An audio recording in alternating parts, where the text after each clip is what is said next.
Okay, hi everyone. What I'm here to talk to you about is this thing. You probably are making this mistake in interviews, and this came up in a conversation I was having with a couple of coaching buddies of mine, and I thought I would just do it, show you here. What's the mistake? Okay, so if you're familiar with behavioural interviews or competency-based interviews, normally what everyone says you should do, and in fact the interviewers quite often say to you, is think about your answer in terms of the STAR framework. So if you're not familiar with the STAR framework, you've got, let's just get this going properly. You've got the situation, the tasks, the actions, and the results. So this is basically a framework that you work your way through the response.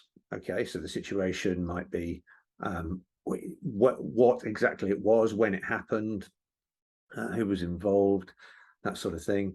The task is, as it suggests, the task that you needed to do. The actions are the things that you actually did. Okay, and the results kind of speak for themselves. Okay, let's get rid of these. You should see I'm just testing out my new pen as well. Okay, so what people normally do, so if this is an interview, okay, so this is the amount of time you have in an interview from start here to finish in an example. So you've got one example that you're going to give, probably going to be, I don't know, 3 or 4 minutes maybe describing this thing. So you've got the situation, tasks, actions, and results to get through. What most people do, or what a lot of people do, and I've certainly seen it myself, is they spend an amount of time thinking about the answer. So, tell me about a time you worked on a big project and there was an obstacle. Okay, so they spend, so you're going through let's do a different color, shall we? Let's go green. Going through the answer, and they're thinking about the situation. And as they're talking, they're thinking and thinking and thinking, and they're talking through all of the detail of the situation in quite a lot of detail, like how they got to be in that situation, all the ands, ifs and buts, where they were, loads and loads of background. Okay, don't like that pen. I'm going to go back to this yellow one. And that, before you know it, you're kind of like halfway through the time, and then they hopefully will get on to the task at hand, and they'll probably spend too long talking about that as well. And then they get onto the actions and the results, which kind of all just get sort of thrown together in one bit. Now, see, this is no good, and I really don't like that green. It's horrible, isn't it?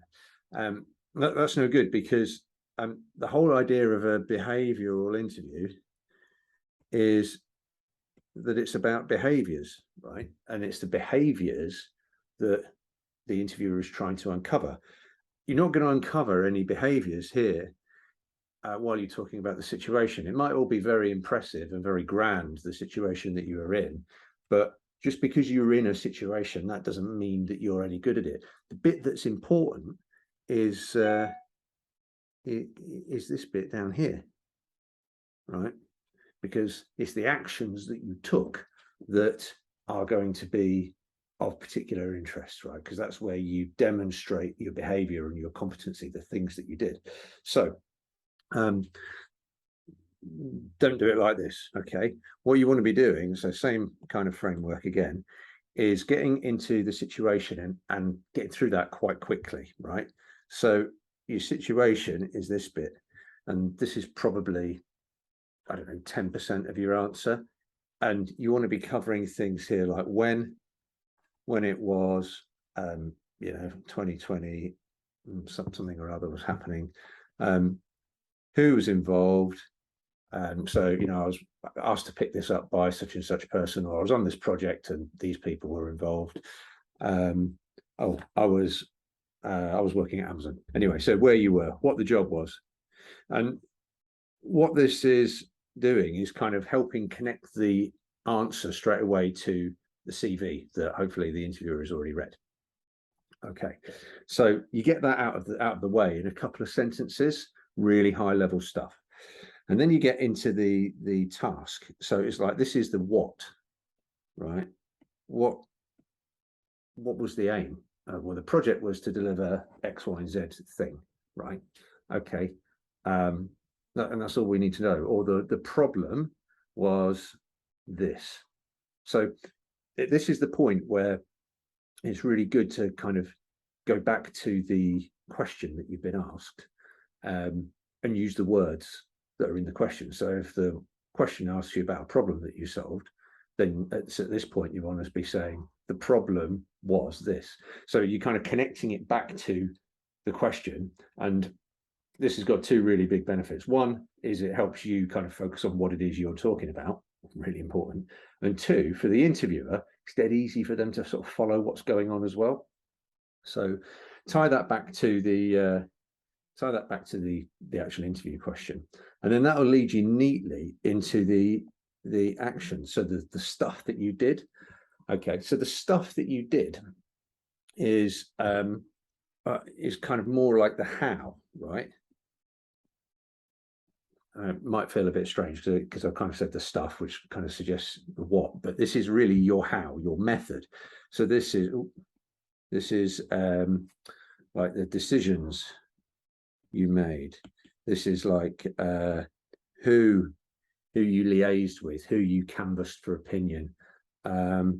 This is talking about decisions, how you made the decisions. What were the pros and cons of dealing with the situation in a certain way? All of that sort of stuff, right? Is the actions that you took. This is the kind of the window on the world on how you operate. That's why it's super important to talk about that.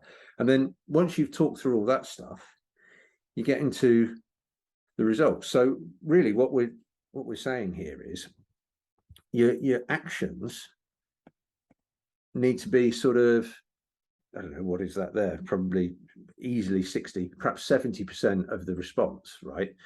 And this is probably, I don't know, 10% on the results. So maybe the actions is 70%, right?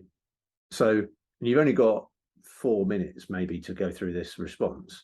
So just really have a think about when you're practicing and you're preparing actually your interview responses, or preparing examples of situations that you've been in.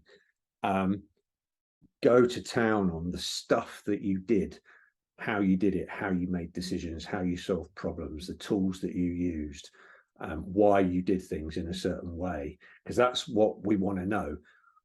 Yeah, the situation may be really impressive, but actually that's not what we're here for. We're here for understanding what you did and how you did it.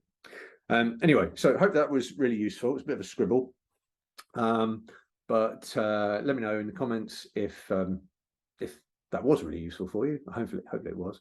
And if there's anything else you'd like me to cover when I do my next kind of pop-up like this. All right. So anyway, good to talk to you. I've been Phil Stern. I write CVs and coach people on their interview skills. So if you're interested in some support on that, then just get in touch. Okay, take care.